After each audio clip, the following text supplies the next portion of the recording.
19h30. Merci beaucoup, François. Bonjour à tous. On est bon on est bon pour combien de temps, François? Juste, il n'y a pas un timer, comme d'habitude? D'accord.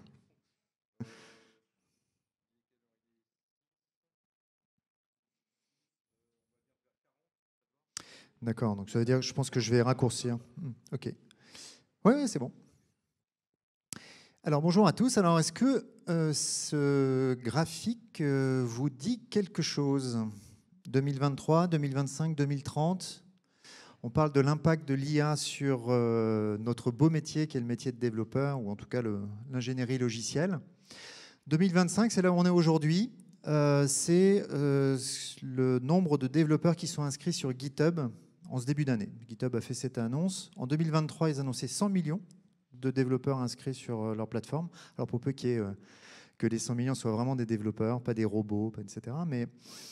Et leur projection, c'est 1 milliard en 2030. Vous allez voir.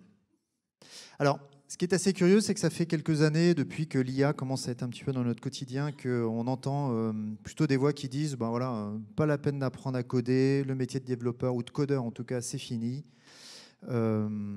Mais depuis le début de l'année dernière, vous avez le directeur général de GitHub qui dit non, non, non, non, c'est pas du tout ce qui va se passer. En fait, l'IA va créer des vocations, créer des emplois et amener à ce qui est d'ici 5 ans le milliard de développeurs.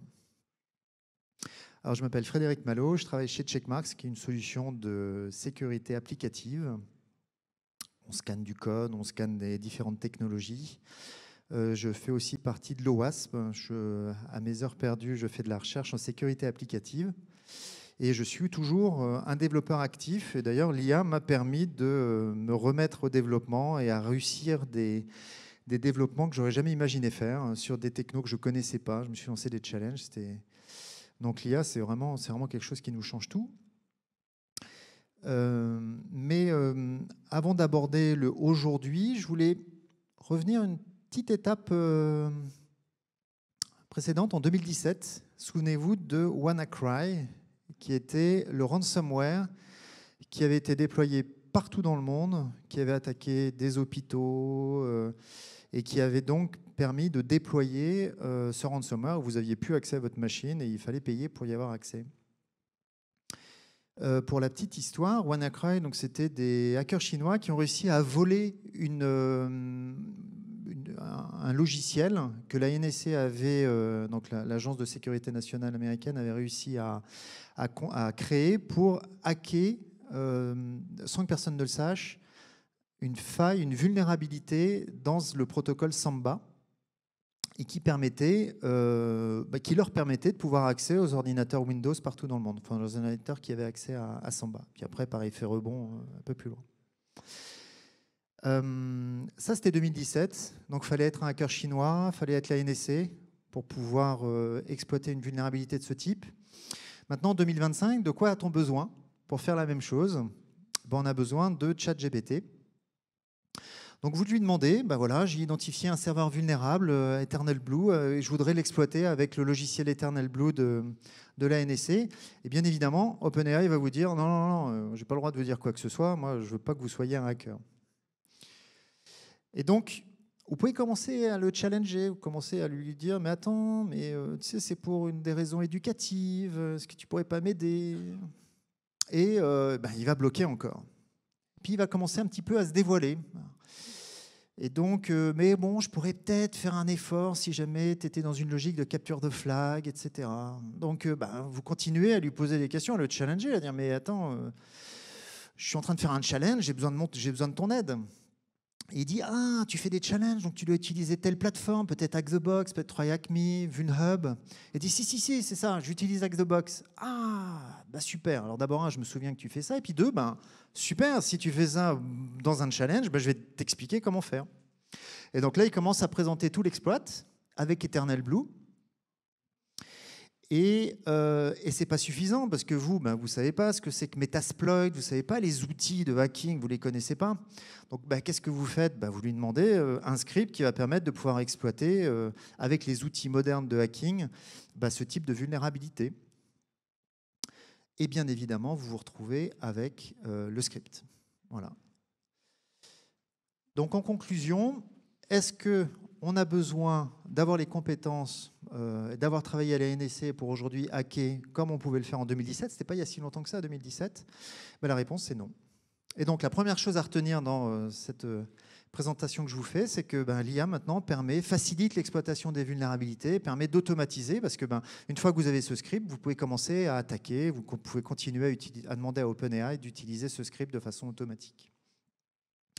Alors, pour continuer cette aventure, parce que je vous rappelle qu'on va parler des agents de codage et puis de notre beau métier de développeur, on va se souvenir des années 80. Il y avait eu aussi une révolution. C'était l'ordinateur personnel qui est arrivé. Et donc, plutôt que d'avoir des gros mainframes, que c'était des informaticiens qui s'occupaient des ordinateurs, tout un chacun avait son ordinateur sur son bureau. C'est ce qui est en train de se passer aujourd'hui. Enfin, en tout cas, c'est ce que le directeur général de GitHub veut proposer, c'est dire... Voilà, avec l'IA, maintenant, n'importe qui va pouvoir faire sa petite application personnelle. Il suffit de demander à l'IA de faire une application, mais sans avoir à demander du React et compagnie. C'est parti. Mais avant d'aborder le sujet, et pour peut-être le clarifier, on parle d'IA, mais on ne définit pas ce que c'est que l'IA. Alors, la meilleure définition que j'ai trouvée, c'est celle que Cédric Villani propose. D'abord, il dit l'IA, c'est d'abord du buzz. Il faut buzzer, sinon il n'y a pas d'IA. Et 2, c'est f de x égale y. Alors, Cédric Villani, mathématicien, il ne peut pas dire autre chose, mais en même temps, c'est vrai. L'IA, c'est vous prenez une donnée d'entrée, vous prenez x, donc ça peut être un prompt, ça peut être une image, ça peut être du code, ça peut être plein de choses, et vous obtenez par un algorithme y, qui peut être du code, un autre prompt, une image, une vidéo, un script Metasploit, etc. Donc je vous propose d'utiliser cette définition pour parcourir la façon dont on peut utiliser l'IA pour transformer notre métier de développeur. Et on va faire ça en 4 étapes. La première étape, c'est celle qu'on connaît depuis des dizaines d'années, c'est-à-dire il n'y a pas d'IA, c'est les humains qui codent les applications sur les applications mobiles, etc. Et pour sécuriser des applications, on a les outils traditionnels, les bug bounty, les WAF, les outils comme Checkmarx de scan, les pen tests, etc. Bref, on sait sécuriser les applications aujourd'hui et les développeurs, normalement, sont accompagnés par les experts sécu. La deuxième étape, c'est celle qu'on connaît depuis 2 ans, c'est GitHub Copilot. C'est vous prenez du code, donc vous commencez à taper, et puis vous allez avoir une autocomplétion qui vous amène du code.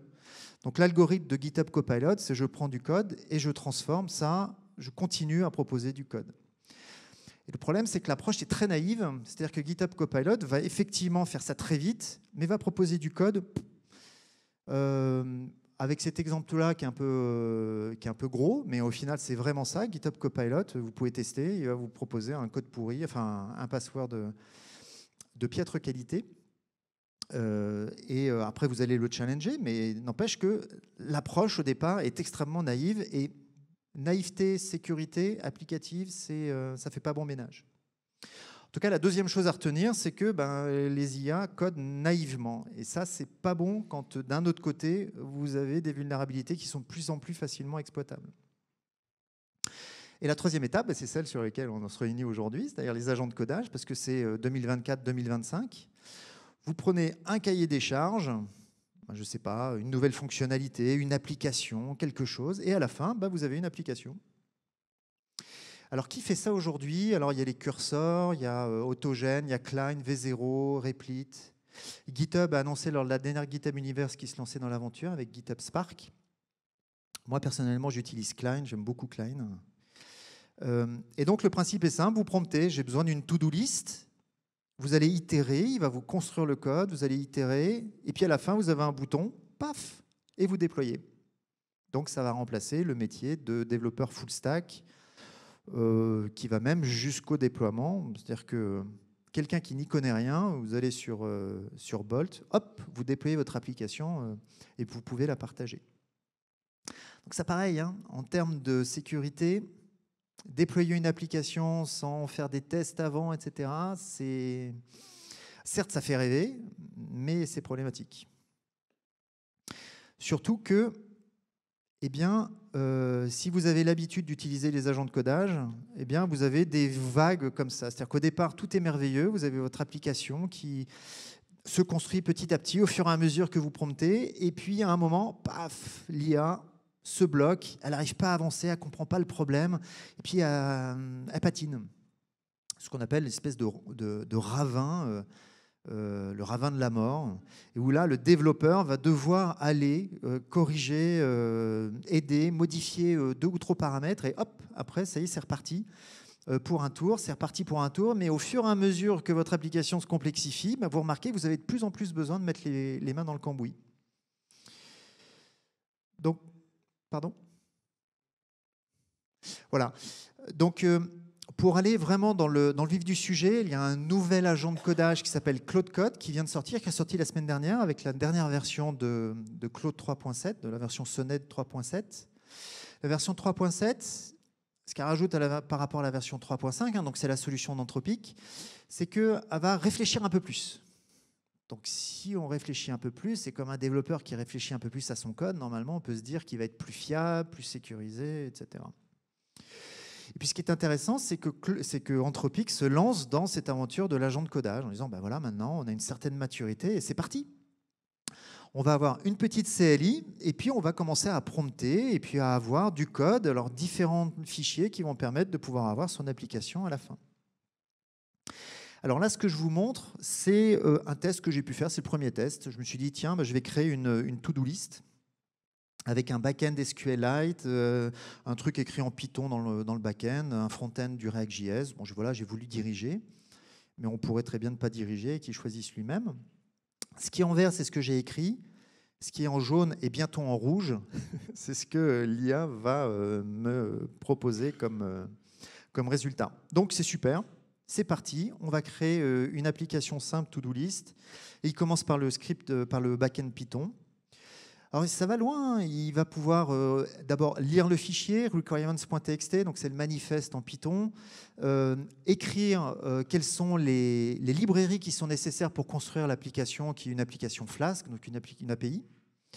Et puis, il continue son aventure en construisant son application. Après, il part sur son application React, sur la partie React. Et puis, eh bien, il peut même exécuter des commandes. Donc, vous avez non seulement la lecture, l'écriture, mais aussi un script, une commande bash qui va lui permettre de pouvoir non seulement se rendre compte qu'il y a une erreur. Ah mince, le répertoire n'existe pas, je vais l'écrire. Donc voilà, il y a une vraie interaction avec les logs, avec ce qui se passe avec la commande. Et puis on remarque déjà un premier problème, c'est qu'il utilise une commande qui est dépréciée. Tiens, curieux. Il peut initialiser un repository guide. Enfin bon, bref, c'est un agent de codage. Il peut, au-delà d'écrire, il peut en même temps manipuler, etc. Donc, si on a le temps tout à l'heure pour Klein, vous pouvez même voir à un moment, vous ouvrez un navigateur, et puis vous demandez de tester si tel bouton est fonctionnel ou pas. Enfin, c'est assez magnifique. Et à la fin, c'est un succès. L'application est construite. Il a construit une application to do, exactement comme j'ai demandé. C'est super, c'est moderne, c'est parfait. C'est finalisé. Alors, est-ce que c'est prêt à être déployé? Voilà. Donc, est-ce que le métier d'ingénieur logiciel, de développeur, s'arrête au fait qu'à un moment, vous avez votre code et c'est parti en prod? Alors, on va faire une revue de code. Ah oui, avant de pousser en production, on va faire une revue de code. Une revue de code sécurisée. Alors, je ne vous parle même pas des problèmes de performance, etc., mais une revue de code sécurisée. Et comme on est feignant, et comme on a pris l'habitude que les agents de codage fassent le boulot à notre place, on va lui demander de faire la revue de code. Donc je lui dis, merci d'identifier les vulnérabilités dans le code que tu viens de générer. Et en 21 secondes, il dit, pas de problème, basé sur mon analyse de sécurité, voilà, des injections SQL, des problèmes CORS, des problèmes de debug, enfin vous lisez mieux que moi, des problèmes CSRF. Alors après, il faut connaître le vocabulaire de la sécurité. Et donc j'invite tous les nouveaux développeurs qui sont en train d'apprendre dans cette magnifique école le code à aussi commencer à se poser des questions sur la sécu, parce que vous voyez là qu'il y a peut-être des choses à faire de ce côté-ci en tant que développeur. Donc, il y a des vulnérabilités partout, dans le back-end, dans le front-end. Je lui dis, merci de corriger la première vulnérabilité, c'est-à-dire l'injection SQL. Et il dit, mais pas de problème, je vais corriger l'injection SQL. Donc, ce que vous voyez en vert, c'est le git diff, c'est-à-dire en fait le code qui est rajouté pour corriger la vulnérabilité. Mais comment fait-on pour corriger une injection SQL ? Alors, pour savoir comment je dis à tous ceux qui ne sont pas encore dans le code sécurisé, il faut se retourner vers le WASP, donc l'organisation dans laquelle auquel je participe, je donne du temps, qui est une organisation à but non lucratif mondial, qui regroupe des experts en sécu, qui se donnent des infos, qui édite par exemple le top 10 OWASP, c'est-à-dire les 10 vulnérabilités les plus couramment détectées dans le monde actuellement. Donc le dernier top 10, il date de 2021, et voilà, en 2025, il va y en avoir un nouveau. Et donc voilà, donc la première option, c'est d'utiliser des requêtes préparées. Alors il y a d'autres options, mais surtout ce qu'il faut, c'est pas escaper, c'est pas essayer de manipuler les données d'entrée, d'essayer de les modifier, c'est pas vraiment la bonne truc. Il faut utiliser des requêtes paramétrées. Donc si on revient dans le code, on se dit mais c'est quand même super curieux parce que ce qui est en vert, c'est ce qu'il a rajouté pour corriger la vulnérabilité, et ce qui n'est pas en vert, c'est ce qu'il y avait déjà dans le code. Et puis ce que vous voyez là, c'est une requête paramétrée. Et donc, ce que vous voyez aussi, c'est que pour corriger la requête paramétrée qui était finalement correctement corrigée, il dit, mais petit commentaire, merci d'utiliser une requête paramétrée. Puis il rajoute tout un bazar au-dessus. On ne sait pas, alors ça peut être pertinent pour certaines choses, mais par contre, ça ne permet pas de corriger l'injection SQL. Et puis là, c'est un truc qui n'a rien à voir, quoi. Voilà. Donc, ce qu'il faut retenir, c'est que l'IA ne comprend pas le code. Donc, on a la sensation qu'on comprend le code. Mais...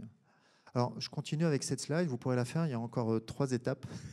Et à la fin, vous pourrez prendre la photo.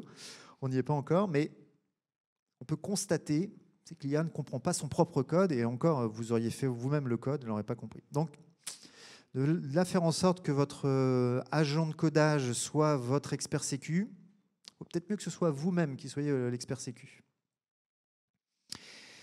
Et alors, je lui ai demandé d'expliquer ce qu'il fait. Alors, il va par contre être vraiment... il va avoir une posture, mais vraiment de prof, quoi. Il va dire, voilà, moi j'ai corrigé l'injection SQL, voilà comment ça se passe. Et puis, il raconte vraiment n'importe quoi. C'est-à-dire que là, par exemple, l'injection SQL, je ne sais pas d'où il sort ça. Quand une entrée utilisateur de non-confiance, je ne sais pas comment exactement le traduire, a été incluse incorrectement dans la requête paramétrée, ce qui est complètement faux. Enfin bon, bref, quoi, il ne comprend pas. Alors, soit c'est parce qu'il n'a pas été encore entraîné, et peut-être que l'année prochaine, ou je ne sais quand, il va y avoir un modèle qui va être entraîné à faire ça. Mais j'ai d'autres indices qui indiquent que je ne crois pas qu'on y soit pour l'instant.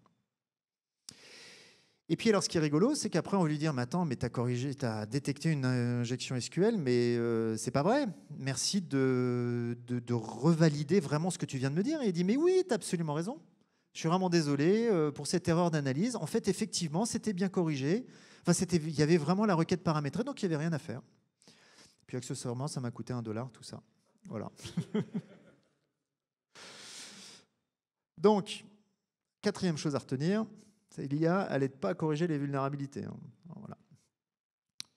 Donc, pareil, c'est peut-être quelque chose qu'il va falloir que le développeur apprenne, que ce soit une compétence, qui a de la valeur dans le monde du travail. Alors là, le pompon, bien évidemment, c'est quand on commence véritablement à faire une analyse de sécu et à dire, est-ce que les faux positifs qui ont été présentés, donc là, je vous rappelle qu'il y avait quand même une quinzaine de résultats de sécu qui ont été proposés, est-ce que c'est des vrais positifs? Est-ce que c'est des faux positifs? C'est-à-dire, est-ce que ces alertes ont une réelle existence dans le code? Donc l'injection SQL, on a déjà fait une petite étude comme ça à la mano et on se rend compte qu'il y a un problème. On va regarder un petit peu le reste. Alors, là, j'utilise les outils de Checkmarx qui sont des outils d'analyse de code source. Donc il y a un premier outil qui est un outil d'analyse statique qui permet de regarder le code et regarder les vulnérabilités dedans. Nous, on n'a rien trouvé. Donc voilà. Et j'ai un petit peu regardé, etc. Et effectivement, il n'y avait pas de de vulnérabilité sur le premier code qui était présenté, mais en même temps, c'était vraiment très très peu de code. Le problème, c'est les faux négatifs. C'est toutes les alertes que le LLM aurait dû me fournir et qu'il ne m'a pas fourni. Parce que là, vu comme ça, je me dis, bah, tiens, bah, je peux pousser en production. Il n'y a pas de vulnérabilité. Et là, on va utiliser un autre scanner de checkmarks, enfin qui aurait pu être chez un autre éditeur, d'analyse de la composition logicielle, donc SCA, où là, on se rend compte déjà d'un premier truc. C'est que pour faire très peu de lignes de code, le LLM s'est basé sur 1300 paquets. C'est-à-dire, souvenez-vous, les requirements, Flask, etc., encore plus dans l'écosystème NPM, quand vous demandez à installer React.js, par exemple, bah, vous installez 1000 librairies, des toutes petites librairies, des sous-librairies, etc. Donc ça passe en dessous du radar. Donc vous dites, tiens, c'est magique, j'ai demandé une to-do list, en, je sais pas, 100 lignes Python, 100 lignes TypeScript ou JavaScript, bah, vous avez votre application. Accessoirement, il y a 600 paquets qui sont devenus obsolètes avec des nouvelles versions, mais il y a des vulnérabilités qui sont critiques, là.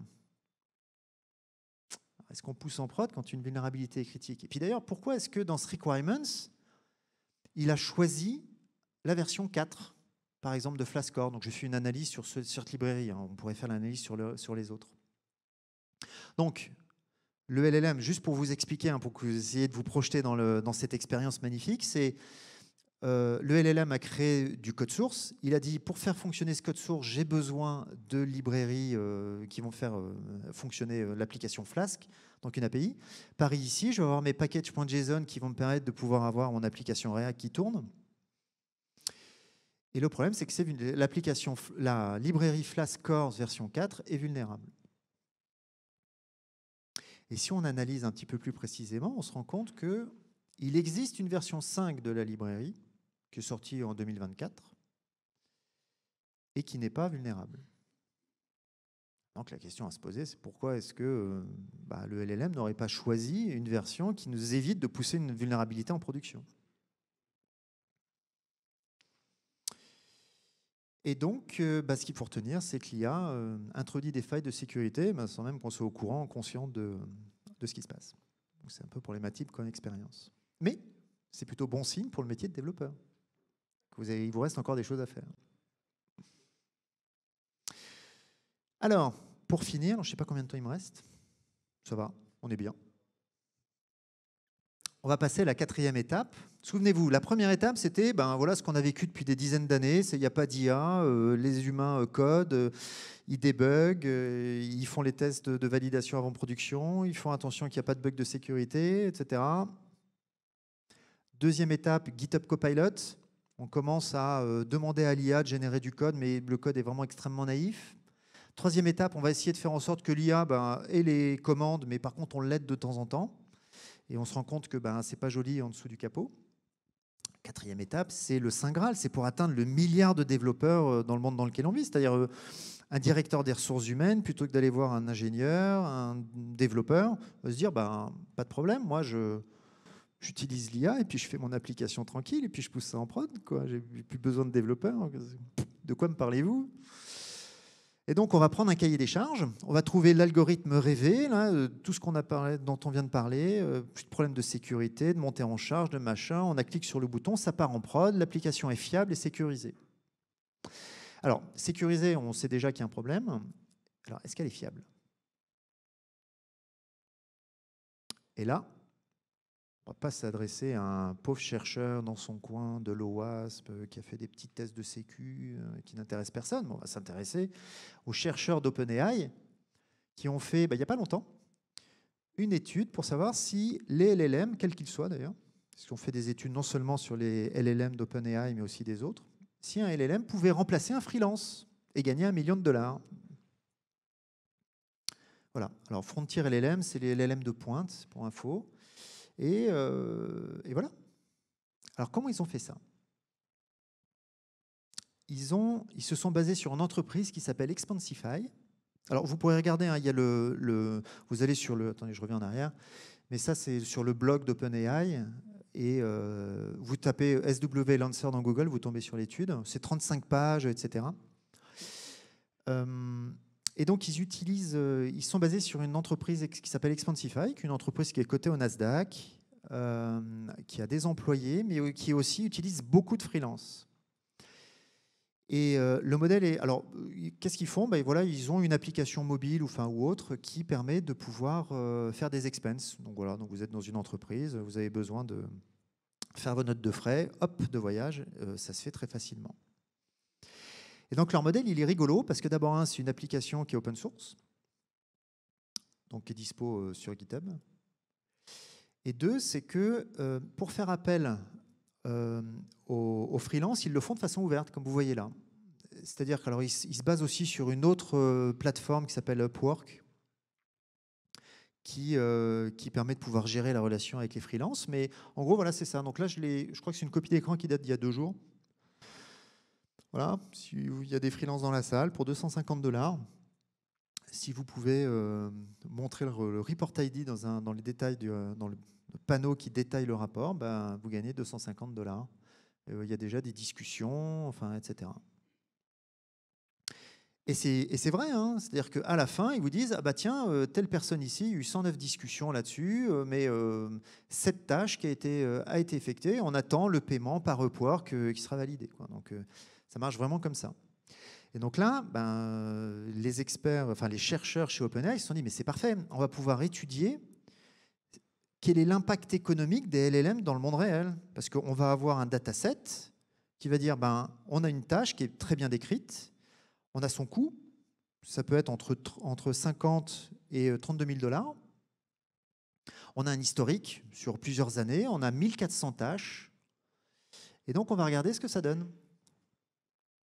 Alors, pour regarder ce que ça donne, il faut à un moment aussi une validation pour dire à un moment, ben voilà, le travail du LLM a été bien effectué.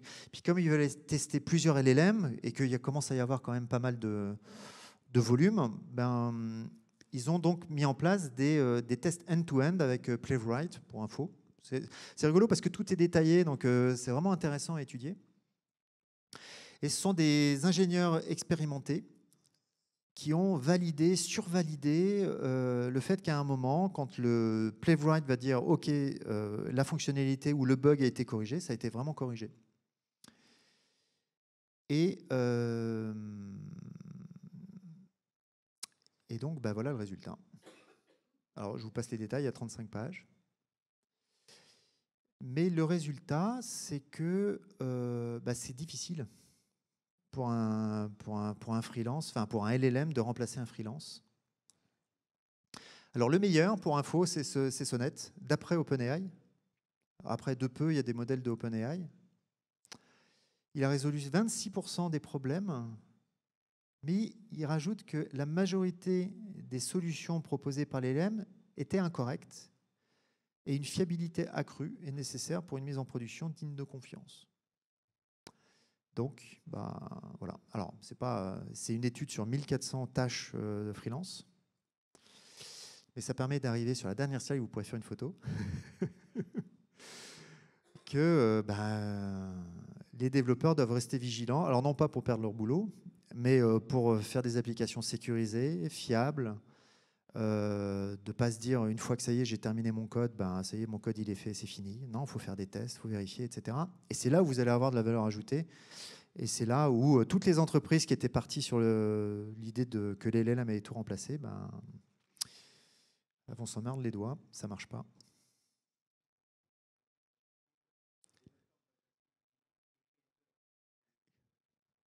Ouais, aussi.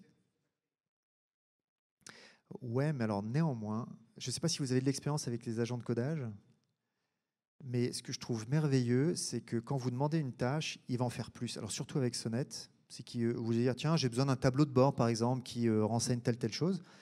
Il va rajouter des paramètres, des choses qui sont super malines, quoi. Moi, je n'y avais pas pensé parce que j'avais un focus précis sur une tâche. Et lui va embellir, va dire non, mais je te rajoute tel truc, parce que je pense que c'est ça qu'il faut que tu fasses. Par exemple, un camembert, un historique. Enfin. Donc, alors, c'est peut-être pas créatif, vous avez raison, mais c'est quand même drôlement utile. Donc, il faut quand même utiliser les LLM, mais rester vigilant et créatif. Ouais, vous avez raison.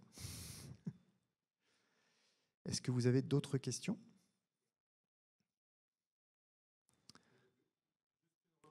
Ah,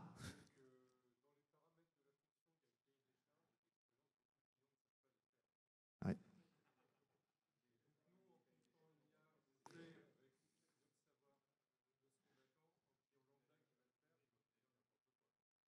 absolument.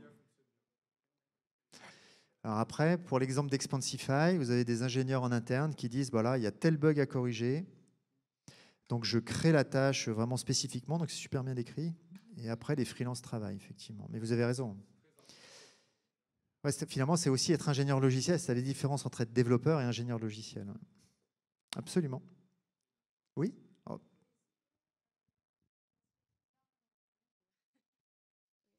Parce que du coup, je vais penser à tous les devs juniors.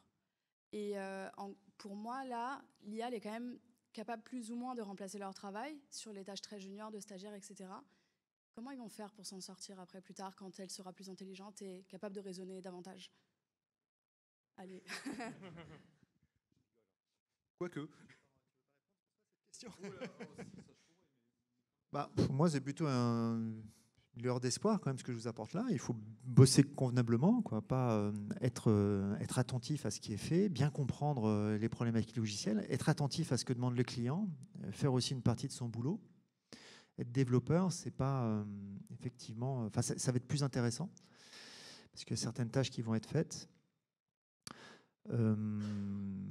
Comment les développeurs... Alors le problème des développeurs juniors, c'est qu'aujourd'hui les développeurs seniors se disent, bah tiens, je vais pas demander à un développeur junior de faire des trucs que je sais faire. Je vais demander au LLM, et donc un développeur junior se met pas dans la boucle. Donc c'est ça qui est problématique, je trouve, pour moi. Non, c'est challenging, hein, effectivement. Maintenant, faut savoir, alors, commencez à vous renseigner sur Sonnet 3.7. Tout le monde a l'air de dire, non mais oh, ça va bien, les mecs, vous shippez vos LLM trop rapidement, c'est pas de qualité, c'est moins bien que le 3.5, le système qui permet de pouvoir réfléchir, ça marche pas, ça coûte cher en plus. Commencez à regarder des discussions sur des forums, etc. Et puis les tests, hein, au final. Alors ce que je voulais faire, si j'avais le temps, c'était de vous faire une petite démo de Klein, mais je suis pas sûr que ce soit... voilà. Mais j'en suis arrivé, alors j'ai préparé ça, je voulais faire une démo et je voulais la préparer.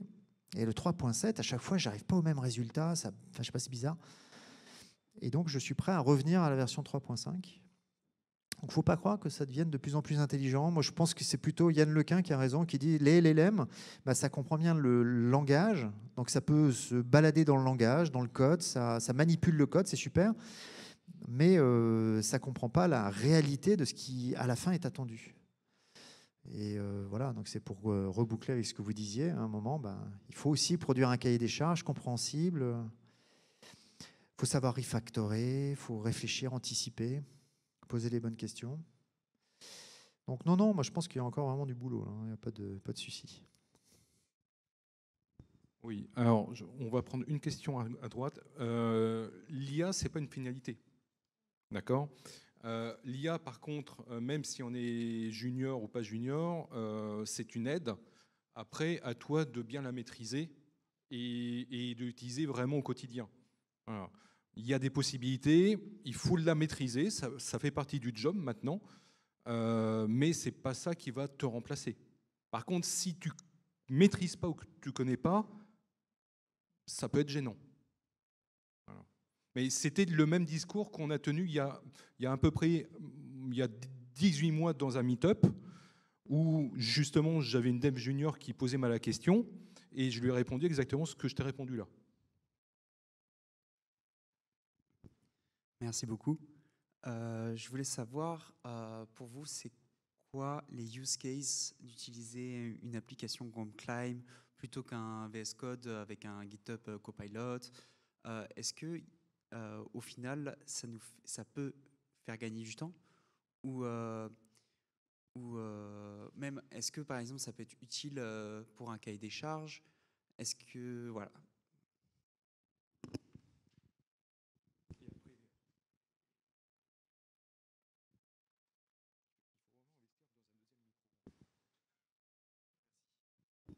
Déjà, je peux vous montrer un truc nouveau dans Klein. C'est que vous avez ici un petit bouton plane où maintenant, plutôt qu'il code automatiquement directement, bah, vous lui posez un premier prompt. Donc moi, j'avais commencé à préparer un prompt, comme par exemple ici, là, vous voyez le début. Et pour moi, le use case, c'était de dire, bah voilà, je suis directeur des ressources humaines, j'ai un fichier plat avec des données sensibles dedans, et j'ai besoin de faire une petite application qui va me permettre de pouvoir faire des tris, etc. Donc vous pouvez planifier, donc il va vous dire, bah tiens, bah voilà ce que je vais faire, avec plus un organigramme en plus, enfin, comment dire,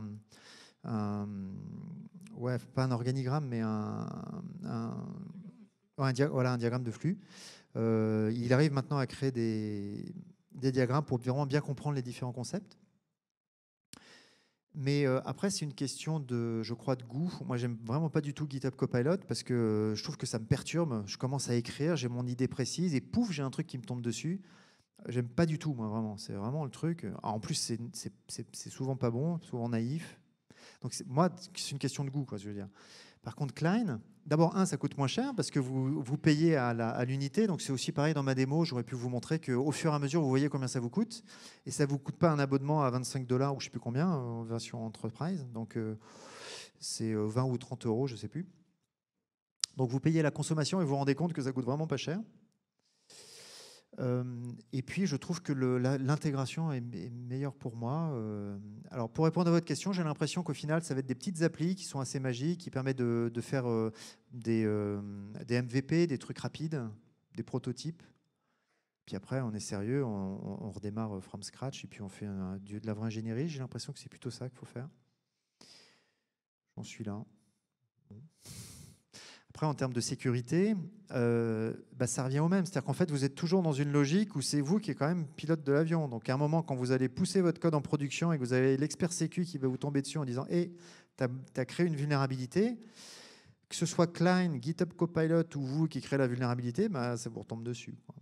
Donc, il faut quand même comprendre aussi le code. Et pour moi, c'est vraiment ça. C'est être sérieux, apprendre à vraiment bien coder, plutôt que de vouloir aller plus vite que la machine qui fait n'importe quoi. Mais souvent de bonnes... ça permet de se réveiller le matin avec son café. Voilà. Encore une dernière question, parce qu'ensuite, on va entamer la dernière session. Alors oui, moi, perso, je l'utilise pour faire des squelettes. Parce que ça me saoule de faire des squelettes d'app. Donc en fait, maintenant, dans du VS Code, j'active l'agent IA qui est dans le plan free de Copilot. Je génère mon squelette d'application comme ça. La semaine dernière, j'ai généré le squelette d'une application pour iPhone. Alors avec plein de warnings ou ce que tu veux, parce que le SDK était plus ou moins à jour. Mais voilà, après, je ne vais pas faire ça sur certains types de fonctionnalités. Mais par contre, un squelette d'app qui te prend des heures à faire parfois, voilà, c'est utile. Bonjour, merci pour l'intervention. J'avais une question concernant la génération, l'exemple que vous aviez fait. Et on était sur un constat que l'app était vulnérable. Mais est-ce qu'on peut imaginer que justement, dans les cahiers des charges, on puisse avoir un référentiel qui permette de bien mettre en cadre toutes les bonnes pratiques de sécurité, plutôt de passer sur du préventif que sur du curatif?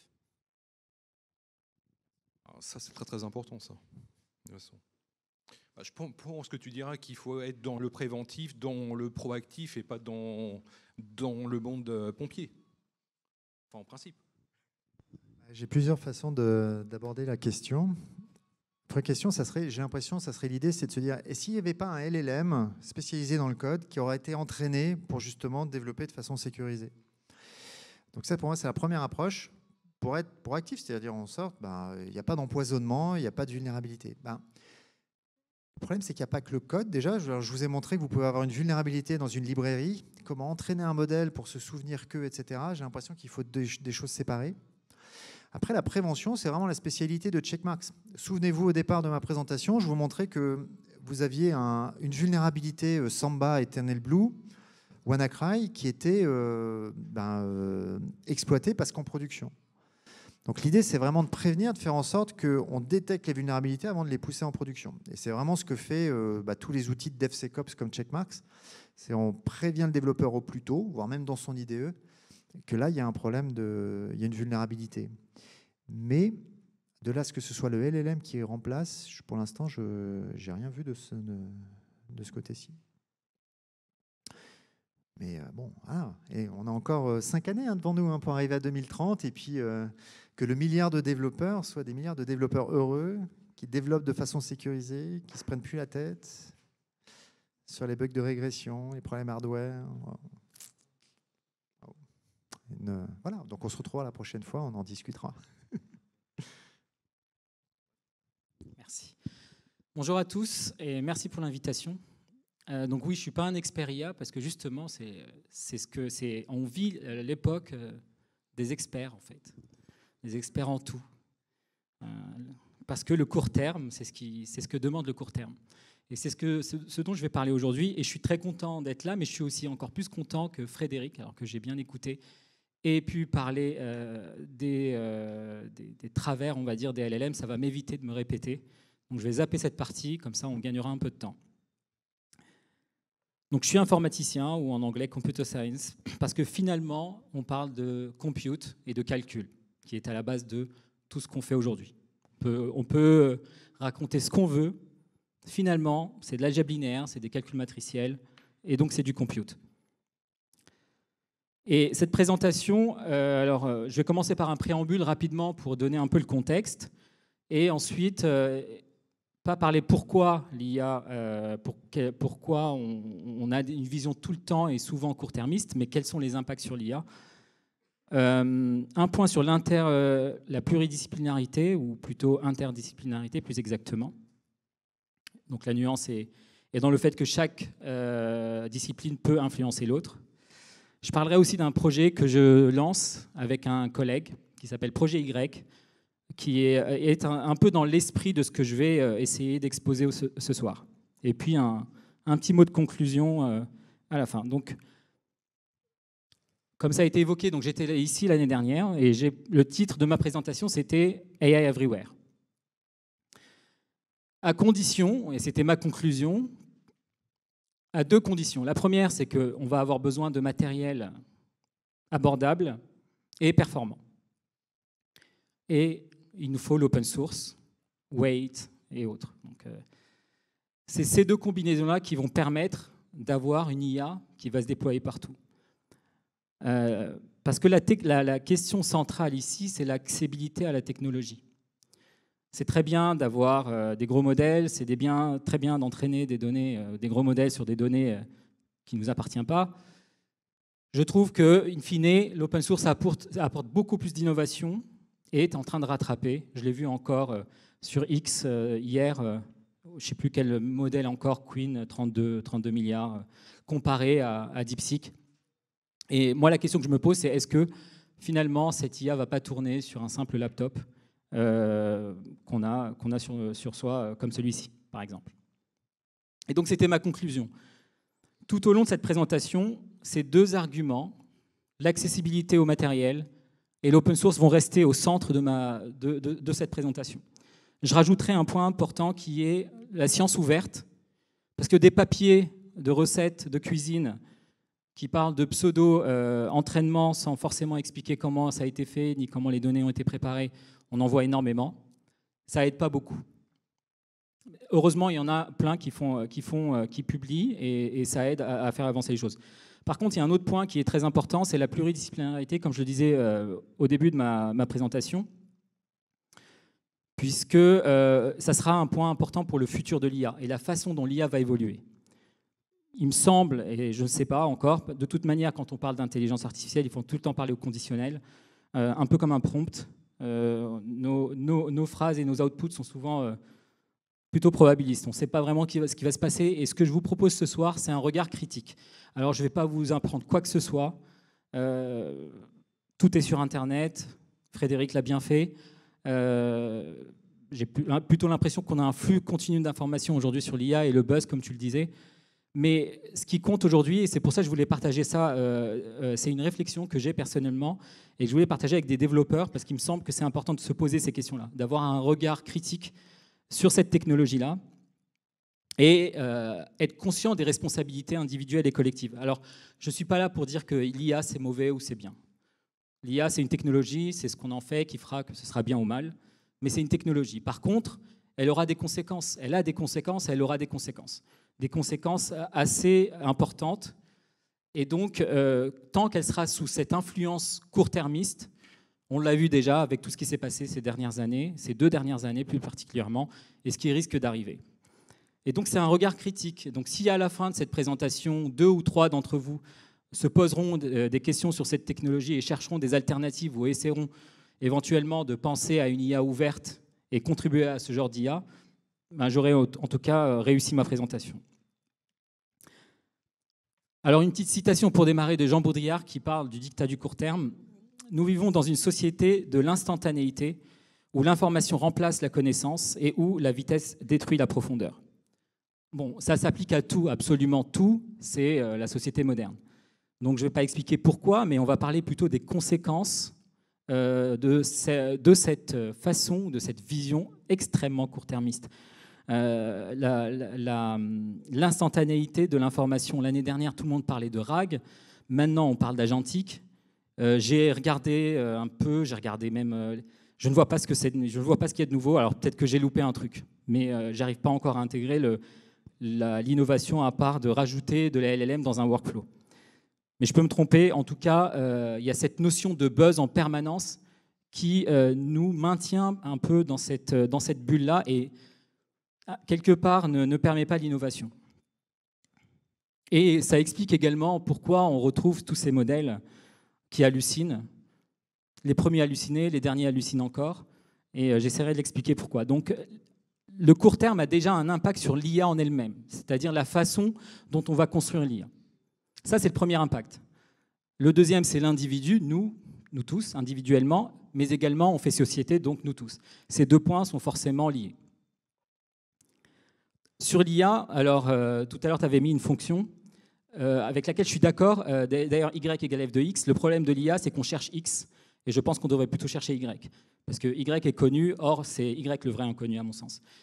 Alors ça, ce n'est pas une vraie fonction, mais c'est une approximation ou une provocation, plus exactement, de la fonction que vous pouvez trouver dans le papier qui s'appelle Scaling Law, la loi de l'échelle, qui est à l'origine, pas à l'origine, mais en tout cas qui a encouragé cette course et cette frénésie d'aller tout le temps plus.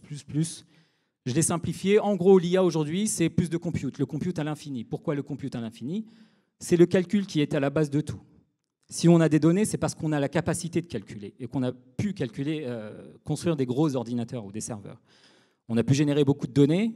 Ces données-là ont été utilisées par certains, donc nos données par certains pour entraîner des modèles.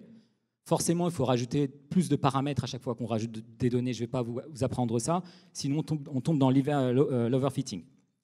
Donc, l'approche de l'IA aujourd'hui, je ne dirais pas que c'est que ça, mais en tout cas, c'est essentiellement cette façon-là.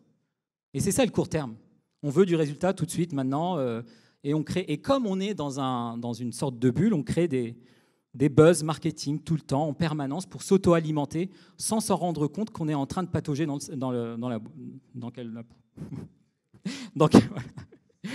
Il y a un autre point qui, au-delà du scaling law, c'est l'explicabilité. Tout à l'heure, tu parlais de Diane Lequin. Je trouve assez incroyable les avis tranchés dans le deep learning. Or, il faut se rappeler une chose, c'est que personne n'est capable d'expliquer pourquoi ces modèles fonctionnent et comment ils fonctionnent. Personne. J'aimerais bien savoir, mais personne. Parce que tout simplement, il n'y a pas de formalisme, il n'y a pas de théorie mathématique derrière. En tout cas, on n'y est pas encore. Aujourd'hui, la personne qui me semble être la plus pertinente dans le domaine, c'est Stéphane Mala et ceux qui sont intéressés. Et j'encourage vivement ceux qui veulent faire de l'IA, peut-être de s'orienter dans cette brèche-là qui n'est pas assez mise en avant. Et donc, Stéphane Mala, donc, il donne des cours d'ailleurs au Collège de France, et qui essaye d'expliquer ces modèles. Tant qu'on n'aura pas une théorie qui explique ces modèles, on continuera à faire, tester, jouer, et puis se rendre compte que ça ne marche pas, et puis ensuite on va essayer de faire des applications, et on va essayer de pousser les gens à consommer de l'IA, mais on se rend compte que ça ne marche pas, et ainsi de suite, et puis on reboucle. Alors, tant que c'est un assistant, ça va encore, mais tant qu'on n'aura pas une explicabilité, ça sera un frein très important. Donc c'est encore une boîte noire. en cercle noir. L'impact sur l'individu, justement. Il y a déjà cette notion de côté éphémère. Tous les jours, en fait, tous les jours, on va sur Twitter, sur LinkedIn, aujourd'hui, on n'a même plus besoin de revoir les papiers. Hein. Vous allez, vous mettez un papier sur Archive, et puis ensuite on tweet, les autres vont le référencer, c'est ainsi de suite. Alors, des fois, il y a des perles qui passent par là, mais il faut vraiment chercher très, très bien. Donc, il y a cette notion de buzz en permanence qui, en soi, comme je disais tout à l'heure, empêche une vraie innovation. Alors, il y a un autre point aussi qui me semble important, c'est la réduction de l'effort cognitif. Si on considère qu'on interagit avec ces LLM et que nous encore, ça va aller, mais je pense aux prochaines générations. Ils posent une question, ils ont une réponse. Toi, tu as la réponse, tu sais que la réponse n'est pas bonne quand tu fais du code. Et donc, si tu poses une question sur un domaine que tu ne maîtrises pas, tu peux prendre la réponse comme étant vraie. Et donc aujourd'hui, il y a quand même un problème aussi sur peut-être, ce que je disais tout à l'heure, donc la différence entre le savoir et la connaissance. Ce n'est pas parce qu'on a accès au savoir, donc à l'information, que c'est une connaissance. La connaissance implique une intégration, une expérience du savoir. Et donc c'est ce qui pousse aussi à la pensée et à la pensée critique. Donc il y a cette notion-là d'enfermement, encore une fois, qui me semble beaucoup plus dangereuse que d'autres questions comme le biais ou l'IA éthique. Et je dirais 2 mots sur le prochain slide. La créativité également, ça peut poser problème, in fine. Si on est de moins en moins, si on ne prend pas le temps de faire les choses, de comprendre les choses, et uniquement d'être en forme passive, un peu comme la lecture, vous avez sûrement expérimenté, donc quand vous lisez un livre de manière active, vous retenez beaucoup plus que si vous lisez un livre ou vous écoutez un livre. Et donc il y a cet engagement et cette interaction avec le savoir pour que ça devienne connaissance qui risque de faire défaut ici. Et alors, si on a des individus de moins en moins, avec un esprit de moins en moins critique, je vous laisse imaginer les conséquences sur la société. Ici, je l'ai résumé avec un seul mot, qui est normation, qui est de Michel Foucault, dans le livre qui s'appelle « Surveiller et punir ». C'est un très bon livre. Ça explique, en tout cas, moi, je comprends beaucoup de choses et je comprends notre société moderne grâce à ces concepts. La normation, c'est quoi? C'est pas la normalisation, c'est la normalisation disciplinaire. La normalisation, à la base, c'est des normes qui existent déjà dans la société. La normation, c'est qu'on impose des normes en disciplinant les individus. C'est un mécanisme du biopouvoir. Donc là encore, je vous renvoie à Michel Foucault, Surveiller et punir. Le biopouvoir qui a donné ensuite l'écologisme et autres. Tout ça pour dire que cette notion d'accessibilité à la technologie est cruciale. Parce qu'on ne va pas empêcher l'évolution de l'IA, on ne va pas empêcher l'innovation. Par contre, ce qui est important pour nous tous, et surtout quand on est développeur, c'est d'intégrer ces responsabilités-là, de vouloir ou d'essayer de contribuer de manière positive à tout ce qui est open source. Et donc, d'où l'intérêt d'encourager l'ouverture, avoir des modèles ouverts également. J'en parlerai aussi. L'intérêt aussi, c'est de faire en sorte que tout le monde puisse y accéder. Ce qui fait que l'IA aujourd'hui, ou l'open source est en train de rattraper, c'est pour une raison très simple. Ils n'ont pas forcément les mêmes moyens que les grands. Mais c'est la diversité de pensée des personnes qui ont contribué à l'innovation. Chez DeepSeek, il y a des gens qui venaient de la finance, par exemple. Ils ont l'habitude de ces problématiques. Il y a des gens du HPC qui contribuent aussi, qui ont l'habitude de traiter des problèmes de parallélisme et de traitement parallèle et de concurrency. Donc le fait d'ouvrir permet de toucher un plus grand nombre et de faire en sorte que l'innovation soit beaucoup plus rapide et qui bénéficie à tout le monde. Et donc, je disais, et c'est là où j'ai assisté à pas mal de colloques qui parlent de l'IA éthique, l'IA frugale et le biais dans l'IA. C'est souvent une façon d'enfermer encore une fois le débat de simplifier le débat. Puisque si on parle d'éthique IA et autres, il faut d'abord définir ce que c'est que l'éthique. Le biais, on a tous des biais, c'est nous qui générons les données. Les données, c'est elles qui sont biaisées, ce n'est pas les algorithmes. Donc c'est beaucoup plus complexe et encore une fois, il faut le temps long pour essayer de comprendre ces problématiques. Pour ma part, il me semble beaucoup plus important de faire en sorte que tout le monde puisse accéder à la technologie pour que tout le monde puisse y contribuer, plutôt que de s'enfermer dans des débats sans fin. Alors l'interdisciplinarité, là aussi, le fait qu'on ait des gens qui puissent non seulement contribuer au développement de l'IA, mais aussi l'utiliser, la comprendre et l'expliquer, fait qu'on doit ramener à nous des gens qui sont en dehors de la communauté d'ingénieurs. Et c'est en ce sens-là qu'on peut éventuellement construire une IA du futur qui soit un peu plus accessible. Alors je ne vais pas m'étaler sur ce point-là, mais encore une fois, ceux qui sont intéressés par l'intelligence artificielle, je vous encourage à regarder les travaux de Sébastien Ricci. Il a écrit un blog post il y a 3 ans, je pense. Et si vous n'êtes pas familier avec les systèmes, donc les self-assembling ou self-organizing systems, c'est un peu comme les automates cellulaires, où en gros, pour faire simple, on essaie de reproduire les mécanismes complexes, donc c'est des systèmes complexes que l'on voit dans la nature. Ça part d'un principe. Imaginez donc un ensemble de composants assez simples qui interagissent entre eux. Donc c'est un réseau de composants. Ce réseau-là va interagir en ayant une action assez basique ou simple localement. Donc c'est un traitement du signal local.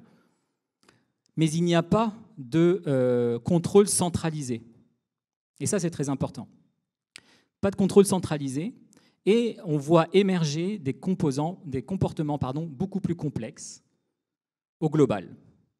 On peut aussi se poser la question, est-ce que les deep learning, c'est des systèmes complexes? Je me suis posé la question et je ne sais pas, je trouve que par moment, oui, en tout cas, il y a des features, il y a des propriétés d'un système complexe, mais par exemple, il n'y a pas l'adaptabilité. Un réseau de neurones, il est figé, il est rigide, l'architecture, elle est designée, elle n'évolue pas. Les poids sont setés pendant l'entraînement, ils n'évoluent plus. Donc, comment peut-on construire une IA qui puisse interagir avec l'environnement, avec les gens, avec tout le monde, et s'adapter? Si on arrivait à construire une telle IA, on n'aura pas besoin de milliards de GPU ou d'utiliser les données de la Terre entière pour ensuite faire des modèles que personne ne va pouvoir utiliser, ou sinon il va falloir payer un abonnement. Donc cet aspect-là est très important. En fait, si on veut résoudre les problèmes d'hallucination et autres, il faut revenir à la base de ce qui fait l'IA aujourd'hui. Ce sont des transformers basés sur des calculs de probabilité de distribution avec les attention layers à un scale inhumain. Voilà, sur toutes les données. C'est pas ça l'intelligence. Alors ça exprime des capacités ou des propriétés d'intelligence. Je ne minimise absolument pas ce qui est fait, parce que c'est pour la première fois de l'existence de l'humanité, on arrive à reproduire automatiquement ou de manière artificielle des propriétés que seulement les hommes étaient capables de faire. Donc je ne minimise pas ça. Je dis tout simplement qu'il y a d'autres façons de faire et qu'il serait intéressant de mettre la lumière sur ces méthodes-là. Encore une fois, je répète, accessibilité, open source, open weight. Donc il y a ce côté offline qu'on déploie et ensuite il ne s'adapte pas au système. Donc c'est une approche pour moi qui est très intéressante et je vous encourage vivement à regarder cet article. Alors chez Intel, il y a des projets un peu. Alors c'est pas du tout un système auto-organizing system, mais c'est une puce neuromorphique. Tout ça pour dire qu'on est sur des shifts là. C'est très embryonnaire. Hein. C'est des projets de recherche. Il y a des applications aujourd'hui, il y a des applications concrètes. Par exemple, tout ce qui est Edge, pour remplacer les FPGA et apporter à l'Edge des façons de faire le compute ou des réseaux de neurones beaucoup plus smart et qui consommeraient moins. Ça peut servir par exemple au CERN, par exemple. Là, par contre, on est dans un shift de paradigme, encore une fois. Tout ce qu'on voit aujourd'hui, on est sur de l'architecture von Neumann, vous connaissez probablement. Donc on a du calcul, donc un CPU d'un côté, on a la mémoire de l'autre, et puis on a un bus. Et on fait les allers-retours. Tout est basé sur ça. Là, on est sur une approche un peu différente, où on s'inspire, encore une fois, on s'inspire de manière grossière, mais quand même, de ce qu'il y a dans la nature, du cerveau humain.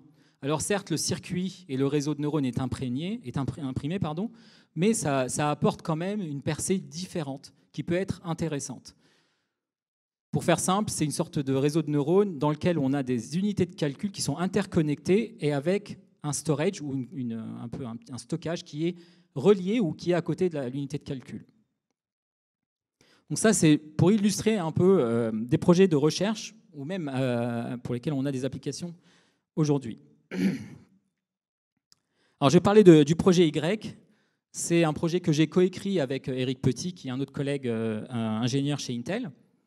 Et l'idée principale, justement, de ce projet, c'est faire de la science ouverte, faire du code ouvert et pluridisciplinaire ou interdisciplinaire. On sait très bien qu'on ne détient pas toute la science et que la meilleure façon de faire avancer les choses, c'est justement de travailler avec des gens qui sont compétents dans leur domaine et voir ce qu'ils peuvent apporter.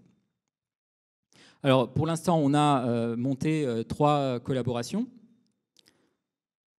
La première, c'est donc avec Sorbonne et le professeur Grégoire Sergent-Payan sur la collective representation. Tout à l'heure, je parlais des systèmes complexes. Et la question qu'on se pose ici, c'est... alors, je ne sais pas si vous êtes familier avec la notion d'agentivité, agency en anglais, donc l'agentivité. C'est quand un modèle a l'indépendance de ses actions et il peut interagir avec le monde, il a sa propre perception, ses propres motivations et ses propres sets d'actions, donc perception et action. Et la question que l'on cherche à se poser ici, elle est très simple. Est-ce qu'il est possible, si on prend un collectif d'agents distribués, hétérogènes, est-ce que la notion d'agent du tout peut émerger de la coordination de ces différents modèles? Tout à l'heure, je parlais de systèmes complexes, je parlais d'émergence. C'est un peu dans le même esprit. Autrement dit, au lieu de chercher à construire d'autres IA plus grandes, l'idée, c'est de se dire, et de toute façon, on aura toujours des systèmes hétérogènes, puisque tout le monde apporte son modèle et différents types d'IA. La question, c'est, est-ce qu'il ne serait pas bien de trouver un moyen de faire en sorte que toutes ces IA puissent se coordonner pour répondre à des besoins ou à répondre à des tâches beaucoup plus importantes? Donc c'est une façon de rester sur une IA beaucoup plus petite, mais interconnectée pour résoudre des tâches beaucoup plus importantes. Alors pour l'instant, on a un formalisme basique mathématique, on a une implémentation qu'on fait tourner sur nos PC. Le projet démarre à peine, mais on a déjà une première présentation il n'y a pas très longtemps à Bamberg en Allemagne, et puis d'autres présentations qui vont arriver. Et aussi, dans ce cadre de cette collaboration-là, on co-anime un séminaire qui s'appelle Paris Mathematical Model of Cognition and Consciousness. Donc si vous tapez, vous pouvez trouver le séminaire. Et l'idée, c'est d'inviter des chercheurs qui viennent de la cognition en particulier, mais pas que, pour parler de leurs travaux et en particulier de tout ce qui est modèle computationnel et modèle mathématique pour essayer de comprendre comment fonctionne la cognition chez l'humain et comment il est possible de la transposer de manière artificielle. Alors il y a un autre sujet qui, celui-ci, est un peu plus terre à terre, puisqu'on est sur de AI for Science. Là, on prend des applications qui souvent... Alors, dans le monde du HPC, on a beaucoup d'applications généralement qui demandent énormément de simulation, comme la physique des particules, ou ici c'est de l'astrochimie. Donc on travaille avec les gens de Surfsara. On a pour l'instant 2 applications. Et l'idée, c'est de faire un run du premier. Donc NeuralODE, c'est un réseau de neurones qui fait l'équation différentielle ordinaire. Parce qu'on est dans la simulation de l'univers pour essayer de comprendre, aller chercher des particules, ou plus exactement des... je ne suis pas astrophysicien, donc je reprends l'application. Mais c'est voilà, pour comprendre le cosmos. Alors en fait, il y a clairement un souci avec c'est un projet qui a été lancé aux Pays-Bas qui s'appelle HAAS, H-A-A-S, et qui tourne sur des GPU ordinaires, enfin NVIDIA. Et là, on travaille sur la même tâche pour faire tourner sur du GPU Intel, à la différence que On veut le faire sur donc OneAPI et avec SYCL, qui est assez connu également, ouvert, open source, et les standards sont publiés et tout le monde peut y avoir accès. D'autant plus que ce même code-là est interopérable. Il peut tourner sur nos GPU comme il pourra tourner sur d'autres GPU. Donc il y a un intérêt aussi, non seulement de faire en sorte qu'on arrive sur une forme de standardisation, pas des fournisseurs de produits, mais plus exactement du middleware que les gens utilisent pour ensuite développer de l'IA. Et donc, ça faciliterait également et accélérerait l'adoption et l'innovation. Et donc, on va targeter deux plateformes. Intel, donc le GPU Max, c'est les gros GPU. Donc, on fera un run distribué sur ces GPU-là. Et pour la partie inférence, on va cibler Intel Arc Battlemage, qu'on a, par exemple, moi je l'ai sur mon PC. Et l'idée, en fait, c'est vraiment de réduire le coût d'inférence. Parce que si on arrive à faire tourner ce genre de modèle qui consomme énormément en local, on pourra construire des applications par-dessus et ensuite, ça sera utilisé par des chercheurs, par exemple. Donc ça, c'est un peu l'intérêt de cette application. Ensuite, il y a l'autre projet, Machine Learning. Alors JAX, j'en ai pas parlé, mais on passe par OpenXLA. On utilise JAX parce que c'est des équations différentielles et que c'est ce qui se fait de mieux aujourd'hui. Et donc voilà, alors que l'autre projet, c'est plutôt du PyTorch, et on est sur de la cosmologie. Et donc sur des problématiques de N-body simulation. Alors, je vais bientôt finir. Et comme je disais au début, cette technologie-là, en fait, a un impact qui sera déjà horizontal parce que ça impacte la société, ça impacte les métiers. Quelqu'un tout à l'heure posait la question, est-ce que le développeur va disparaître ou autre ? Honnêtement, je ne sais pas, mais ce qui est sûr, c'est qu'il y a de plus en plus d'automatisation. Et peut-être que l'une des pistes pour les développeurs et les ingénieurs, c'est tout à fait intéressant de continuer dans cette voie du développement et de bien comprendre comment les machines fonctionnent. Un plus, ce serait aussi de comprendre un domaine, que ce soit de la biologie ou des études poussées en chimie ou ce genre de choses. Je trouve que avoir cette double compétence peut être un atout. Et donc dans cet esprit-là, dans l'esprit d'ouverture et d'interdisciplinarité, on est en train de lancer un séminaire avec une amie, Hei Young, qui est assistante professeure, chercheuse à l'ENS en philosophie. Et on commence, ça sera la première session le 21 mars sur Heidegger et le temps. Et donc on aura une session de 2 heures où elle présentera ses travaux. Elle présentera plutôt les travaux de Heidegger, plus exactement. Ça sera une série qui va démarrer avec la première le 21 mars. Et ensuite se suivra une discussion justement sur qu'est-ce que ces concepts-là, qui demandent encore une fois le temps long, qu'est-ce qu'ils peuvent nous apporter dans un univers ou dans un monde qui s'accélère, où l'innovation s'accélère, où l'impact n'est plus seulement sur, comme je disais tout à l'heure, les sociétés, mais un impact qui peut être même psychologique sur les humains, et en particulier les prochaines générations. Donc, dans cet esprit-là, on va démarrer ce genre de discussion, et puis par la suite, on a d'autres personnes qui vont nous joindre.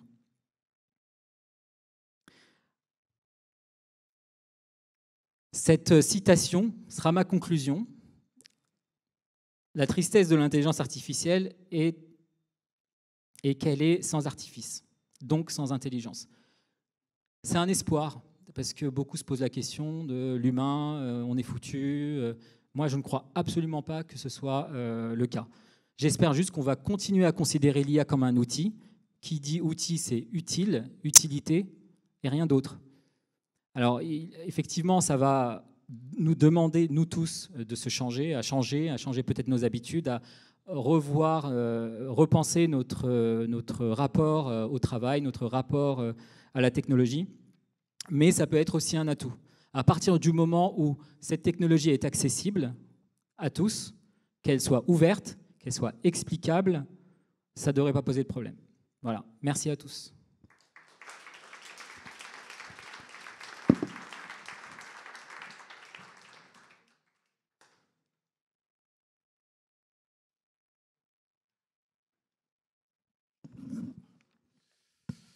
Merci à toi, ça a été super intéressant et ça remet un petit peu de hauteur à tous les débats actuels et c'est pas plus mal.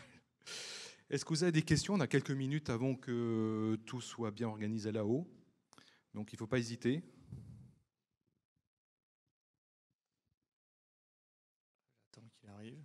Oui, bonjour. Est-ce que vous pensez travailler avec Mehdi Mosaïd ou non? Mehdi Mosaïd, il travaille sur la gestion des foules. Donc, justement, c'est...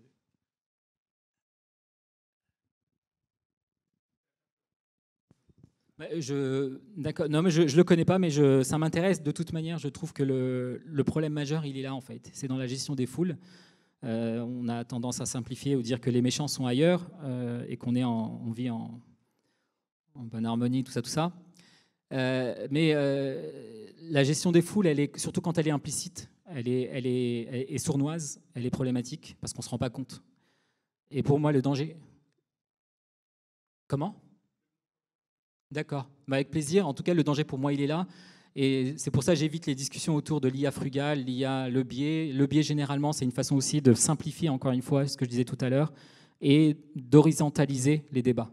Puisque certains, parmi nous, vont se sentir exclus ou autres. C'est une question complexe, elle est importante. Mais ce qui est encore plus important, c'est que tout le monde puisse avoir accès à les technologies et faire attention. Avoir un esprit critique. Merci. Une autre question? Ouais. Et puis après, à toi. C'est toi. Bonsoir. Désolé de revenir sur le biais, mais vous avez dit, entre autres, les données qu'on fournit sont biaisées, mais pas les algorithmes. Si, les algorithmes sont biaisés, parce que c'est aussi des êtres humains qui les font. Quel que soit l'aspect mathématique d'un algorithme, c'est un être humain qui le code, qui l'implémente, ce que vous voulez. Donc c'est forcément biaisé, par définition. À condition que tu démontres qu'il est biaisé.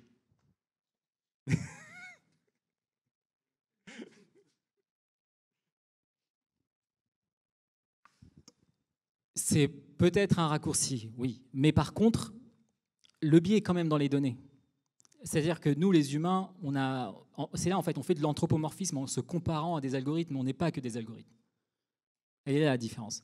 Et quand je finissais mon propos par cette citation-là, c'est de remettre l'humain, c'est-à-dire l'intelligence humaine, elle n'est pas intelligence analytique. C'est une intelligence beaucoup plus profonde, il y a beaucoup de nuances, et il y a des choses, on peut parler de... j'ai eu des discussions avec des personnes aussi, quand je leur parlais d'intuition, ils me parlaient, c'est une simple corrélation. Encore une fois, on fait des raccourcis, on donne à l'IA une importance par rapport à l'humain qui, à mon sens, n'a pas. Et pour... il y a le, je ne sais plus comment ça s'appelle, le paradoxe de Marot, j'ai oublié son nom, mais qui disait qu'en gros, c'est facile d'apprendre des tâches complexes pour une intelligence artificielle, c'est difficile d'apprendre une tâche complexe comme le raisonnement, la planification, mais c'est beaucoup plus difficile pour une IA d'apprendre la perception ou des simples mouvements d'un enfant d'1 an. Donc on en est encore très loin en fait. Les tâches les plus faciles sont les plus difficiles et inversement. Et la question du biais, c'est que cette IA est construite de manière a priori. C'est-à-dire que si je prends un algorithme, il est figé, il est froid. Mais les informations ou les patterns qui vont être extraites de les données, c'est parce qu'il y a une information a priori dans les données. Et ensuite, cette information a priori est compressée dans ses poids. Mais donc, je ne dis pas que je comprends la logique, c'est-à-dire qu'on peut avoir des systèmes de compute qui prennent des courts-circuits et qui font qu'il y ait des biais. Ça, je comprends tout à fait. Je parle en particulier aujourd'hui dans la façon dont on voit l'IA. Je ne sais pas si ça répond à la question, mais bon, on peut en discuter. On peut ne pas être d'accord, c'est pas grave. Merci. Mais après, c'est comme si tu tentes de comprendre le principe du rasoir d'Occam. Est-ce qu'il est vrai, est-ce qu'il est faux, est-ce qu'il est vrai dans tous les cas, est-ce qu'il est faux dans tous les cas?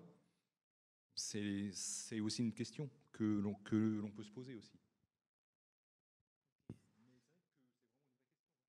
Ok, bonjour. J'avais une question concernant les modèles d'IA. Ils sont de plus en plus performants en ce moment, surtout les modèles locaux. Je me posais la question s'il n'y avait pas une possibilité qu'on ait sur nos PC un modèle assez puissant pour être multimodal Et après, gérer sur des questions complexes qui demandent beaucoup plus de nécessité de compute, de faire appel peut-être à un ensemble de machines qui soit pas forcément, qui soit distribuées, pas forcément sur le cloud. Est-ce que peut-être la possibilité que le cloud disparaisse est envisageable ou pas du tout? Alors ça, c'est une bonne question, ça.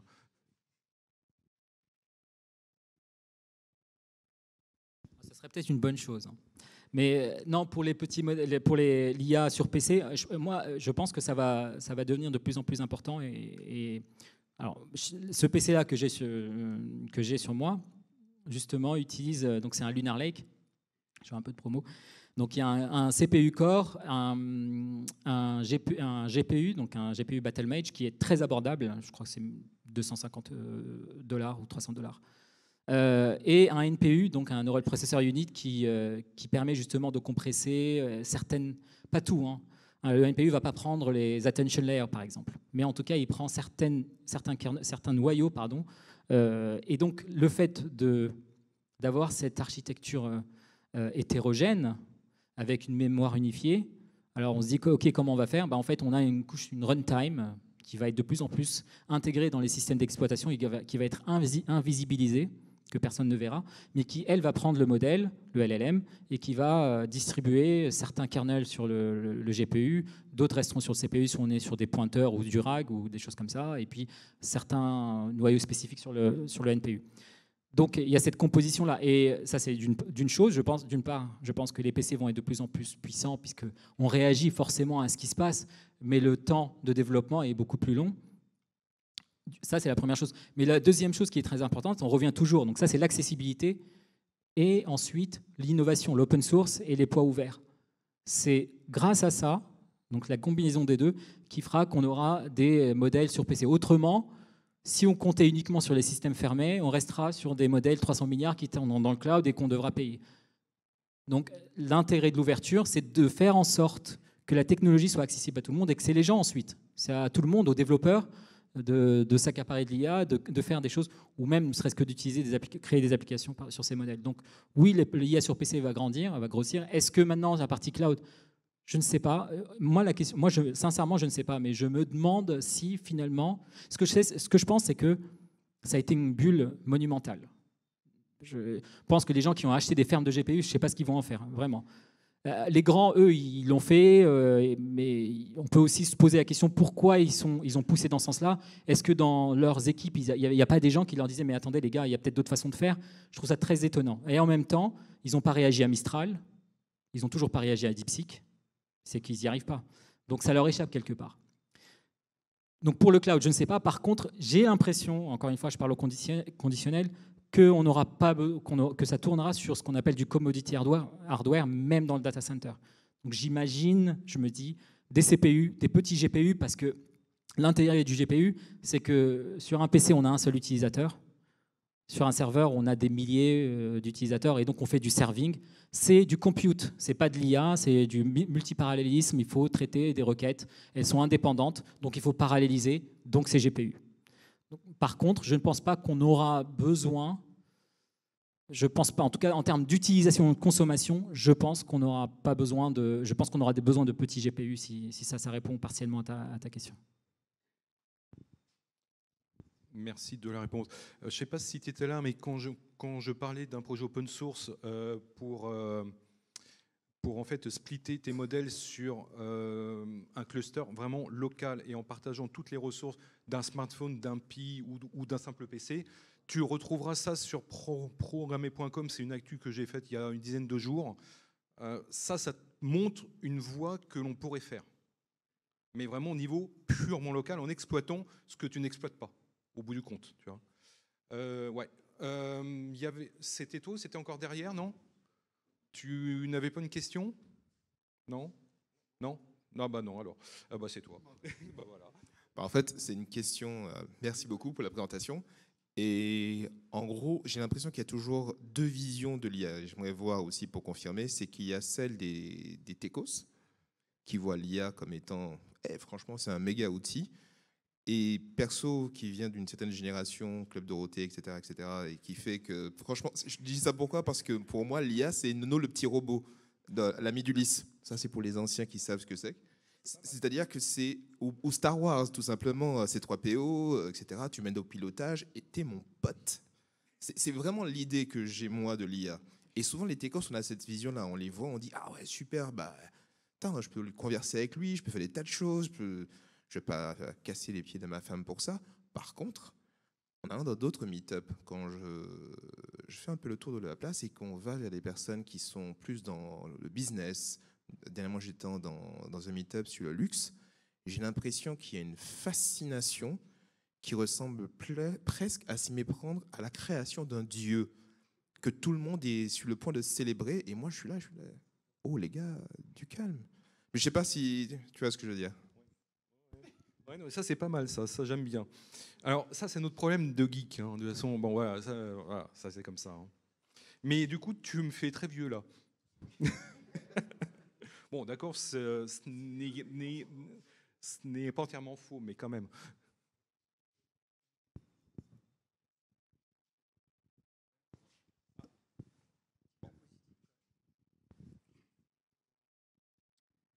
Je vais peut-être en embêter certains, du côté des devs, des techos, et tout le monde, l'humanité en général. 3 points, 3 choses. Au niveau du boulot qu'il nous reste à faire pour imiter l'humain, il reste encore beaucoup de choses, parce que l'IA, elle active des choses, mais ce qu'elle ne sait pas faire encore, c'est inhiber. Donc voilà, il y a beaucoup de bouquins en neuro qui parlent d'inhibition. Et c'est vraiment particulier, c'est le fameux système 1, système 2, et là maintenant il y a le système 3, qui est l'inhibition. Et donc, on n'a pas encore numérisé ça. Effectivement, quand on arrivera à le faire, on peut s'inquiéter. Donc voilà, c'est pour un petit peu être positif, dire que l'IA, ça ne sait pas valoriser la data, enfin voilà. Voilà. On a encore besoin de l'humain. Et ce que j'aime bien dans ta démo, c'est le temps, effectivement. On accélère le temps. Mais en fait, on devrait... Je réponds aussi aux juniors. Moi, je pense on est passé à un autre espace. Il faut apprendre à apprendre et à comprendre avec du discernement, en s'aidant des machines. Voilà. Et puis, bon, je voulais parler de la fatigue informationnelle, mais bon, ça, on en reparlera. Moi qui croyais que le temps était purement du linéaire, merde alors, je suis mal barré. Donc je commence d'abord par répondre au monsieur. En fait, moi j'espère qu'on continuera à le voir comme un outil. C'est un souhait. C'est un souhait, ça ne veut pas dire que ça va être le cas, et ce qui m'inquiète, c'est les prochaines générations. C'est ça qui m'inquiète. C'est-à-dire que si demain, je fais une IA, que je la ferme, enfin je ferme, ça, je veux dire, c'est une API, que déjà je n'arrive pas à l'expliquer, et que je ne dis pas comment j'ai fait, et que les gens y accèdent, et qu'ils prennent l'output comme une vérité, je ne sais pas ce que vous en pensez, mais ça craint. Et pour répondre à ta question pour répondre à la question sur le robot et autres, en fait, ce séminaire-là, Machine Learning, non, c'est pas ce slide, pardon. Donc PMMC2, donc Paris Mathematical Model of Cognition and Consciousness. Je fais partie de ces groupes-là et j'avais présenté nos travaux à Bamberg en octobre dernier sur l'intelligence collective. Et il y a de tout. Il y a des courants matérialistes qui considèrent que tout est dans la biologie. Il y a de tout. Il y a des gens qui pensent vraiment qu'on va pouvoir construire une conscience complètement indépendante et qui va prendre le dessus sur l'humanité, type, je ne sais pas, Terminator par exemple. Moi, mon inquiétude, elle n'est pas là. Mon inquiétude, elle est plutôt ce que peuvent en faire les humains et ce que peuvent en faire si c'est entre la main d'une minorité. Donc c'est pour ça qu'au lieu de lutter contre la techno, il faut, à mon sens, travailler pour la démocratiser, pour qu'elle soit entre les mains de tout le monde. On ne peut pas aller à contre-courant de l'époque. Par contre, on peut contribuer pour tout le monde. Merci. Merci beaucoup. Et pour la deuxième, donc pour monsieur, j'ai oublié, vous parliez de... Alors oui, tout à fait.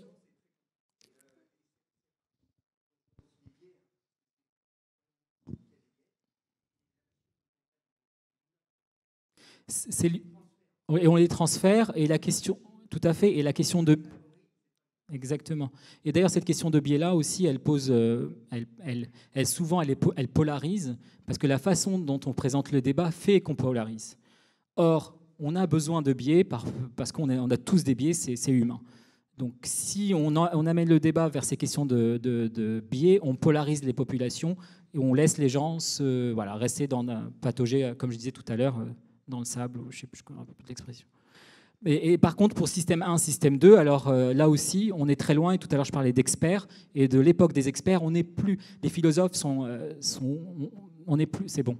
On considère que ce qui est triste, c'est que la pensée, le long terme, la pensée qui demande de la profondeur, qui demande aussi du silence et de ne pas être en permanence sollicité par des buzz ou par de la technologie ou par LinkedIn ou par des trucs comme ça, ça demande beaucoup de temps. Et même si on essaye d'y échapper, malheureusement, on est sollicité souvent parce qu'il y a il faut réagir. Voilà. C'est comme on réagit à l'actualité. Qu'est-ce que vous avez à dire sur ce qui s'est passé? On a vraiment l'impression de vivre une sorte de BFM de l'IA, quoi. Et en fait, et pour revenir à ce point sur ces systèmes 1, système 2, Benjo, qui est considéré comme l'un des pionniers, on va dire, a écrit un papier sur Consciousness Prior où il parlait de système 1, système 2. Mais là, encore une fois, c'est une recette de cuisine, c'est un souhait qu'il écrit sur 2 pages, mais il n'y a aucune, même dans son équipe de Mila, je ne vois pas de travaux qui vont un peu dans ce sens-là. Donc je suis d'accord, on est très loin. Et encore une fois, ça dépend ce qu'on considère comme étant être l'humain. Je pense que l'humain est beaucoup plus profond. On a probablement besoin de philosophie, voire de métaphysique à un moment donné, pour que collectivement aussi, on arrive à construire un avenir et où l'IA serait un outil et non pas on serait dominé par l'IA. Donc, je ne sais pas s'il y aura d'autres questions, mais en tout cas, pour moi, c'est très important que cette technologie-là soit entre la main de tout le monde et je ne vois d'autres solutions que celle-ci. Allez, encore une dernière question et ensuite, on vous lâche là-haut.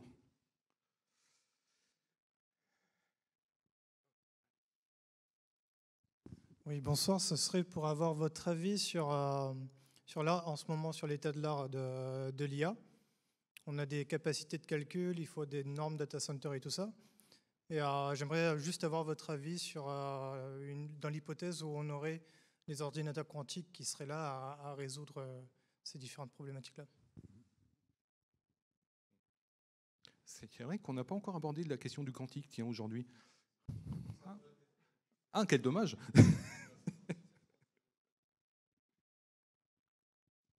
J'ai aucune compétence pour parler du quantique. Je me méfie généralement des annonces en grande pompe, comme ça a été fait il y a quelques jours. Et en creusant un peu, en tout cas en écoutant certains qui connaissent le domaine, ils temporisent, ils ont l'air de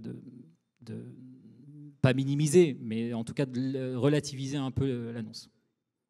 Voilà. Par contre, sur les tendances, mais vraiment, je fais un détox de l'information IA. C'est assez perturbant de travailler quand on est envahi en permanence. Moi, ce qui me semble être intéressant vraiment sur le court terme, là, c'est de considérer ces IA en termes d'application, une forme d'augmentation, un super agent ou une forme d'augmentation des applications existantes. Donc les rendre un peu plus intelligentes, un peu plus rapides, un peu plus... Voilà. Mais l'autre point sur le court terme, c'est que, et c'est pour ça que je parle d'IA ouvert et accessible et un matériel accessible, c'est que c'est aux gens en fait de prendre les modèles et de faire les usages de demain. Je ne suis pas un économiste ou un psychanalyste ou d'autres vont créer des applications et pourront utiliser ces modèles-là pour en faire des usages qui leur seront propres. Donc il y a besoin d'apports métiers pour transformer ces outils-là en un vrai, ces modèles-là en un vrai outil utile dans nos vies de tous les jours. En termes de l'état de l'art, je pense que les LLM arrivent, touchent le fond presque. Créer de la metadata, de la data synthétique pour continuer à scaler, c'est comment le dire poliment, c'est bon, c'est du bruit, c'est rajouter du bruit au bruit, rajouter du compute. Pour moi, on arrive à une certaine limite parce que dès le départ, quand je le mettais ici, de manière un peu provocatrice, où j'ai simplifié en disant que l'IA c'était du compute à l'infini, mais on ne vit pas dans un monde infini, on est dans un monde fini. À un moment donné, les ressources, il n'y en a plus, il n'y en a plus. Donc à moins de créer encore plus de données. Donc c'est pour ça, je ne sais pas où ça va aller. Au départ, j'aurais pu croire que peut-être qu'on irait vers d'autres systèmes alternatifs, mais la recherche, elle n'est pas indépendante. Ce n'est pas un organe qui vit comme ça, indépendant. Il y a aussi des influences, il y a aussi de l'argent, et l'argent est mis dans certaines directions et pas d'autres. Pour ma part, il me semble beaucoup plus pertinent de regarder à des systèmes qui s'inspirent de la nature. J'ai parlé des self-organizing systems, donc, ou les automates cellulaires, où là, en termes de compute, c'est très petit, puisque c'est des actions très simples, basiques, sur les voisins directs. Ça dépend ce qu'on appelle par voisin. En tout cas, bref, je ne vais pas rentrer dans les automates cellulaires, mais on voit des comportements émerger, ou comme les fractales, par exemple, la géométrie. L'apport de la géométrie dans les réseaux de neurones peut être très intéressant, puisqu'on vit comme dans un monde de perception 3D.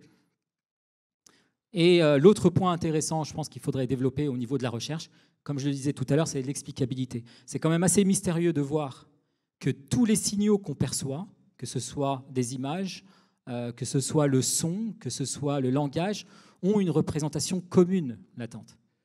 Et qu'on peut généraliser d'une modalité à une autre. Ça pose des questions quand même assez philosophiques sur la nature du réel. Donc pour moi, c'est ces trois-là, je dirais. Donc l'explicabilité, parce qu'on doit comprendre comment fonctionnent ces modèles. S'inspirer de la nature, parce qu'il n'y a pas mieux que la nature et on ne fait que reproduire ce qui existe déjà. Et la pluridisciplinarité, et je me répète, une IA ouverte et accessible avec du compute accessible. Je crois que ça conclut bien notre journée. Un grand merci à toi. Voilà. Je pense que ça a été une conclusion super intéressante, avec beaucoup de notions, beaucoup de remises en cause, ce qui ne fait pas de mal de temps en temps. Un grand merci à tout le monde, un grand merci à tous les intervenants, un grand merci à toi de conclure cette journée de fort belle manière. Merci. Merci encore une fois à tous nos sponsors. Merci aux équipes de 42. Merci à la régie de 42 qui nous supporte depuis qu'on vient ici. Donc ça va faire plus de 7 ans. Donc merci à elle. Merci à vous toutes et vous tous qui êtes venus. J'espère que cette journée vous aura plu, vous aura appris des choses. On a vu des usages, on a vu du matériel, on a vu des réflexions. On a vu un petit peu de code quand même aussi, parce que ça fait du bien aussi, un petit peu de code. En tout cas, un grand merci à vous. Donc, les replays des sessions seront disponibles d'ici la fin du mois sans doute. Voilà, comme d'habitude sur programmer.com et sur notre chaîne YouTube, comme toujours. Le numéro IA qu'on avait sorti en décembre est toujours disponible en PDF sur notre site, donc il ne faut pas hésiter. Un grand merci à vous toutes et vous tous. À très bientôt. Si vous voulez continuer les discussions entre vous et avec les speakers qui sont encore présents, ce sera la cafétéria de 42, donc à l'étage, là-haut, là, donc à droite avant de sortir. Les pizzas ne vont pas tarder. Les boissons sont déjà là-haut. La salle n'attend plus que vous. Merci à tout le monde. Très très bonne soirée et à très bientôt.